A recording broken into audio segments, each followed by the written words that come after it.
If you think this band is just a gimmick, you haven't actually listened to them. You're wrong, and you're a grotesquely ugly freak. So today I'm gonna fix all that by ranking the Babymetal discography, starting with Babymetal in 2014.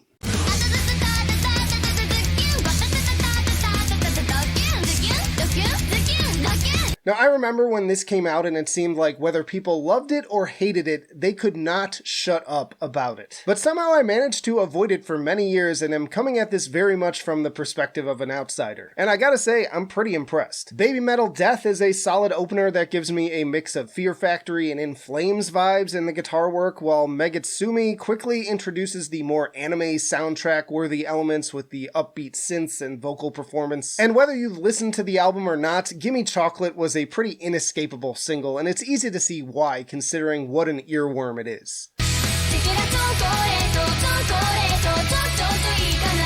This followed up quickly by the Dance Dance Revolution worthy line and more power metal energy of Agetsuki, and it's this extreme contrast of crushing and kawaii that makes the album so fun and interesting to me, and no doubt made it such a sensation in the scene. This back and forth is further emphasized on tracks like Doki Doki Morning and the especially heavy Catch Me If You Can, but then things only get wilder from there, incorporating everything from reggae to dubstep. Rondo of Nightmare being another personal standout for me with its dramatic piano ballad offset by intense djent rhythms.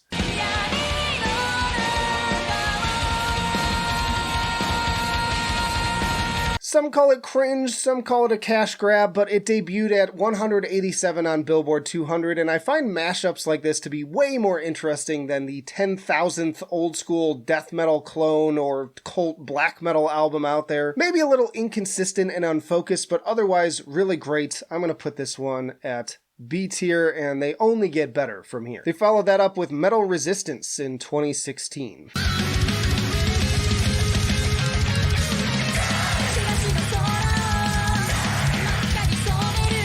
This album kicks off even stronger than the last one with Road of Resistance, which sounds like a straight-up Dragon Force track thanks to ripping guitar work from Herman Lee and Sam Toteman. And then they follow that up with another strong single in Karate, which combines some of the elements that made Gimme Chocolate so great with a more atmospheric and symphonic-sounding performance.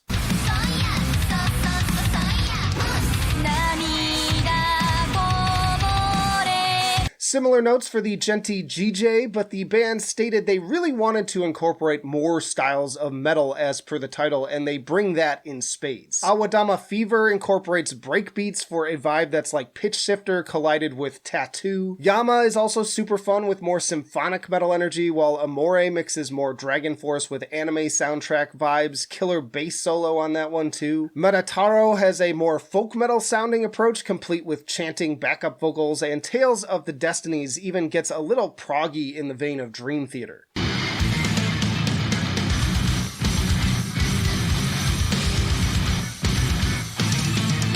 And then they also still find time to throw in other elements like further dubstep drops and great use of strings and piano on No Rain, No Rainbow. This debuted at number 39 on Billboard, which was the highest rank for a Japanese artist since Kaio Sakamoto in 1963. I think this is a much more consistent and cohesive effort that improves on everything from the debut. I'm putting it at S tier. Unfortunately, this would be the last album with founding member Yui Metal due to health issues, and guitarist Mikio Fujioka passed away in 2018. But that brings us to Metal Galaxy in 2019.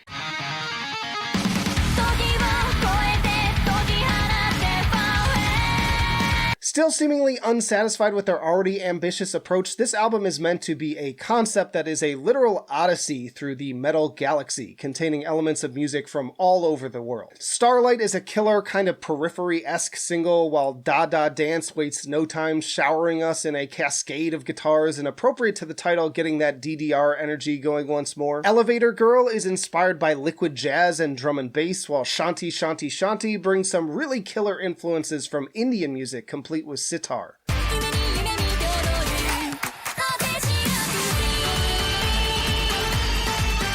The incredibly infectious Omajinai continues the folk metal in more of a Scandinavian direction, complete with vocals from Sabaton's Joachim Broden, and plenty more guest appearances here with Tim Henson and Scott LePage of Polyphia playing on Brand New Day, and Arch Enemy's Elisa White Gluz stepping in on Distortion.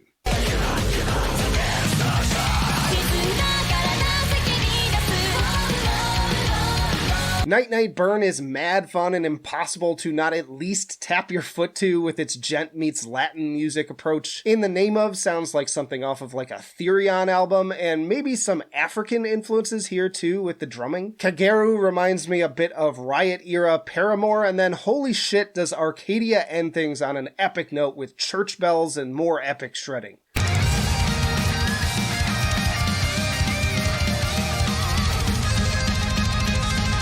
Double albums are always really hard to pull off, but add this one to my short list of ones that really knock it out of the park. I was not bored for a second. By the nature of its length and broad influences, it's a little bit less focused and cohesive maybe than the last album, but goddamn is it impressive, and it debuted at number 13 on Billboard 200. I'm gonna put this one at A tier for now and see how I feel. And so now we have The Other One in 2023.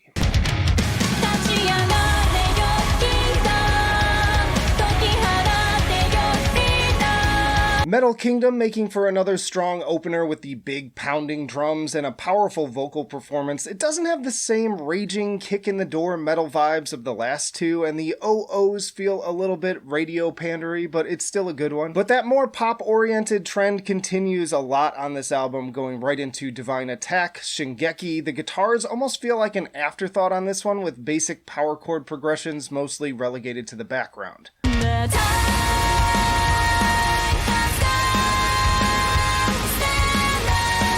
Thankfully, Mirror Mirror finally turns that around with another full-on periphery lead, kicking things back into high gear. I also love the transitions into the more synth-driven chorus, very uplifting track. Maya and Monochrome also have some solid riffs alongside the undeniably catchy vocal performances, but again, it feels as if something is being held back.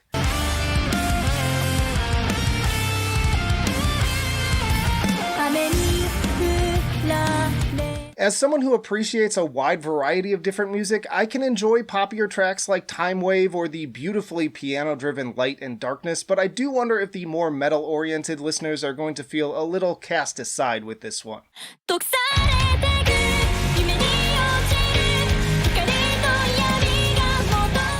There are still some bursts of heavier moments and soloing on tracks like Believing and the more Middle East meets EDM sounding Metalism, but what previously felt like a pretty even split is now more like 80-20. And closing out this incredibly brisk 42 minutes with The Legend only seems to further cement that feeling that this is definitely a new chapter for this project. I can't deny that I miss the wild shredding of Metal Resistance and the more diverse palette of influences from Metal Galaxy, but I've always said I can respect musicians who want to keep shaking things up. It may not be my favorite iteration of their talents, but I still praise especially Suzuka and Moa for bringing top-notch vocal performances on an outing that seems to be going for something a bit more streamlined and serious. To quote their own lyrics, "The seasons change, we are not the same." So I don't know, I think this is probably my least favorite overall at the moment, but I still think it at least deserves a B, and in some ways I think it is at least more mature and focused than the debut. Y'all check out this playlist for more metal tier lists, or check out this one for some of my favorite metal albums of 2023 so far, and let me know down in the comments, how do you think these albums stack up? How do you rank them differently? Let's have a conversation. But